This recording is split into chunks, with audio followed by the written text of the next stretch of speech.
प्रधानमंत्री जी ने मुझे कहा कि देखो,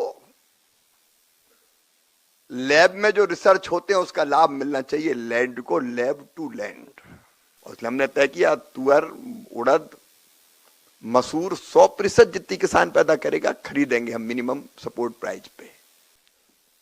अब मुझे अच्छा लगा कि इतने पब्लिकेशन है, लेकिन हम ये तो देखें कि इन पब्लिकेशंस का लाभ किसान को कितना मिला है। अभी मुझे पब्लिकेशन दिखाया आते समय कि हमारे पब्लिकेशंस हैं, तो सरकारों को भी करना होगा। तो लैब में जो हो रहा है वो लैंड तक, वैज्ञानिक जो कर रहे हैं विज्ञान, वो किसान तक कैसे ठीक से पहुंच जाए, जमीन पे कितना मिला है, इसके लिए अकेले आप जिम्मेदार नहीं हैं।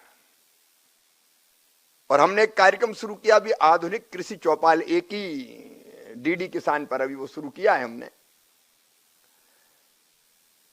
और उसमें हमारी कोशिश से ये होगी कि वैज्ञानिक और किसान को साथ बिठा के उनकी चर्चा हो लगातार। उसका एक मैकेनिज्म और मजबूत बनाने की जरूरत है। लेकिन दूसरा, जिनको उपयोग करना है और उनके बीच में जो दूरी है, वो गैप जो है, उस गैप को हमको खत्म करना पड़ेगा। नहीं तो दो अलग अलग वर्ग बन गए, एक विद्वानों का जिनके पास टैलेंट है, क्षमता है, मैं उनको प्रणाम करता हूं, मैं किसी भाषा का विरोधी नहीं हूं। लेकिन सारे पब्लिकेशंस केवल अंग्रेजी में होंगे तो किसान तो समझ ही नहीं पाएगा। अब मराठी में भी होना चाहिए, वो हिंदी, तमिल, तेलुगु में भी होना चाहिए। क्यों आयात पर निर्भरता रहे?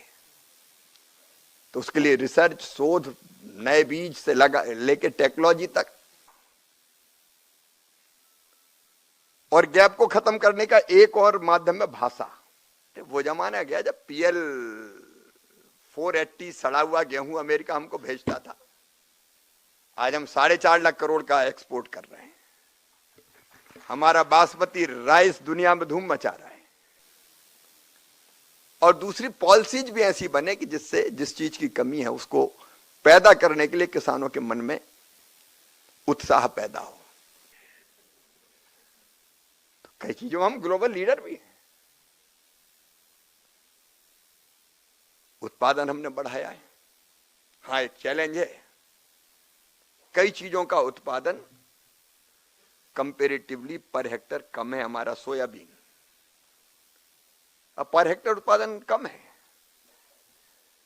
सरबती गेहूं और विशेषकर MP वीट की तो बातें ही अलग है। अब ये बात अलग है, कुछ लोग